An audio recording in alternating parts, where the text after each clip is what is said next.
नमस्कार। ये है फलक की कहानियों का अद्भुत संसार। किस्सा कहानी, कहानियां जिनमें हम लिखते हैं खुद को। मैं हूं डॉक्टर रत्ना मानिक और अपनी ही लिखी कहानी लेकर प्रस्तुत हूं। कहानी का शीर्षक है नगर वधू। देश में हर तरफ जुनून और आक्रोश का माहौल था। कहीं प्रभात फेरियां निकल रही थीं, कहीं किसी चौराहे पर ब्रिटिश हुकूमत के खिलाफ रणनीतियां बनाकर युवाओं के मन मस्तिष्क को आंदोलित किया जा रहा था।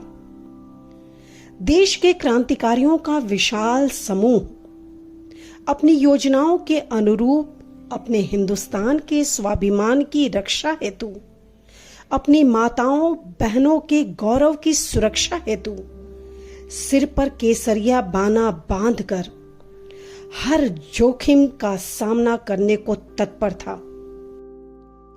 किंतु समाज की कुछ रंगीन गलियां रास रंग की ध्वनियों से, रजनीगंधा और बेले की गमक से, सारंगी और तबले की थापों से रसिकों को स्वर्गीय सुख का आनंद प्रदान करती थीं। जहां मल्लिका के आदेश का पालन होता था, जिसकी स्वर्णिम काया की खुमारी लोगों के सिर चढ़कर बोलती थी, जिसके चंचल दृष्टिपात से बड़े बड़े हुक्मरान स्वयं को अति भाग्यशाली मान बैठते थे और उन नजरों की डोर से ऐसे बंध जाते जैसे पुष्पों की मादक गंध से भौरे। उन्नत मस्तक पर घुंघराले बालों की लटों से मल्लिका का चंद्रमुख और महिमा मंडित हो खुद पर ही नाज कर उठता। दर्पण उसके रूप दर्प की उष्णता से चूर चूर हो जाता।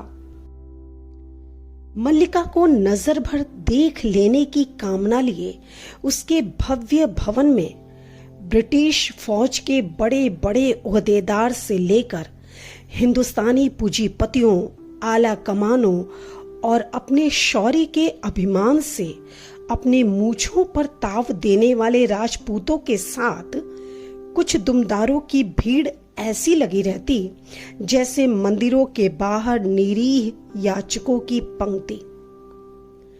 पतित पावन महागंगा के जलस्रोत की कल कल ध्वनि सा मल्लिका का कंठ स्वर जब फूटता तो सुर के उस नशे से अच्छे अच्छे बाहुबली भी निरीह, कातर और बेबस से जान पड़ते।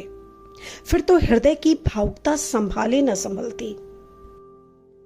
मध्य रात्रि तक यह महफिल जमा रहती और अपने मदहोश कर देने वाले परिमल से धरा को सुरभित करती रहती।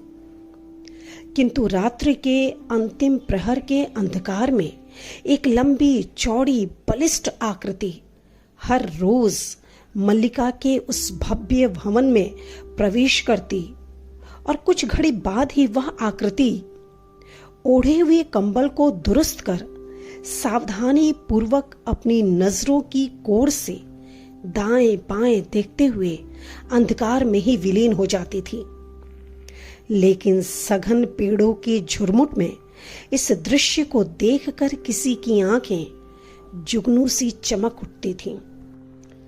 इधर आजादी के दीवानों की टोली कहीं विदेशी वस्तुओं का बहिष्कार करके, कहीं अदालत में बम फेंककर और कहीं सरकारी खजाना लूटकर स्वाधीनता की अपनी दृढ़ मंशा से अंग्रेजों की नाक में दम कर रही थी। आज मल्लिका के भवन की भव्यता देखते ही बनती थी। प्रकाश में नहाया भवन प्रभात का भ्रम कराता था। अंदर संगीत साज अपने अपने साजों को दुरुस्त कर रहे थे। कुछ मेहमान तशरीफ ला चुके थे और बड़े बड़े आला कमान अधिकारियों के पधारने की बाट जो रहे थे। रेशमी पर्दे पर सबकी व्यग्र दृष्टि जमी हुई थी धरा की उस अप्सरा के दर्शन के लिए, जिसके समक्ष इंद्रलोक की अप्सराएं भी पानी भरती थीं। तभी बाहर मोटर गाड़ियों के रुकने की आवाज सुनाई दी और ब्रिटिश हुक्मरानों का एक बड़ा जत्था बूटों की गंभीर ध्वनि करता हुआ बैठक में आ धमका। आज उनके मिजाज में रोमानियत नहीं बल्कि फर्ज की गंभीरता झलक रही थी। मल्लिका के भवन को चारों ओर से घेर लिया गया था। अंग्रेजों के मुखबिर, जिसके मुख पर गाहे बगाहे चांदी के सिक्के धर दिए जाते, उसकी सूचना पर मल्लिका का भवन शक के दायरे में था कि यहां हथियार, गोला बारूद की बड़ी खेप है और क्रांतिकारियों से भी यहां साठगांठ की जाती है। भवन को खंगालना शुरू किया जाने लगा कि तभी रात्रि वाली उस विशालकाय आकृति के साथ वह प्रकट हो गई। पर यह क्या?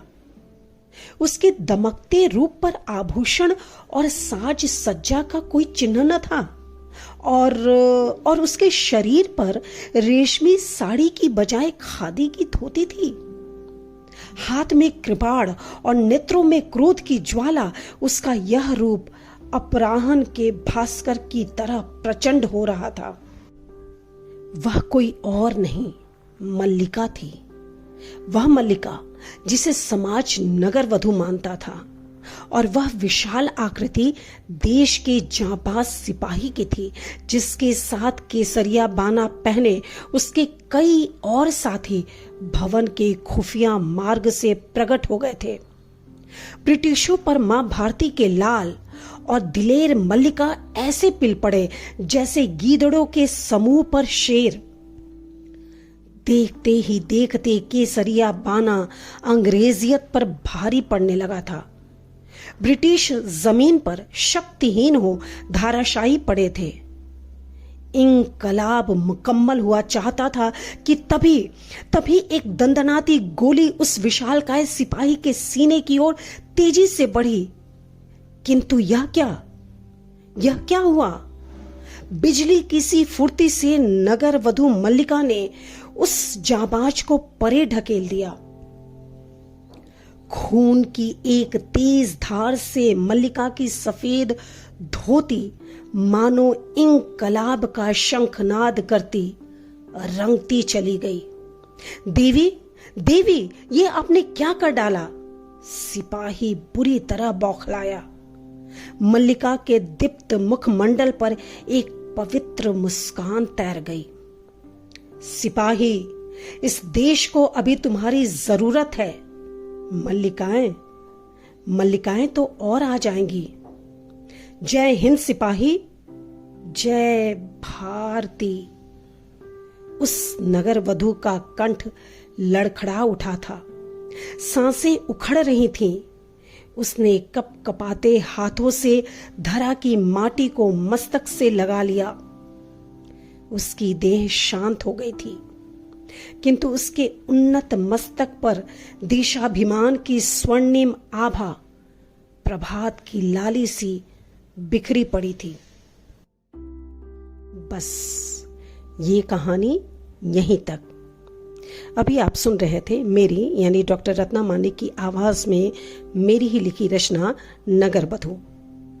सुकून से सुनने के लिए बहुत शुक्रिया।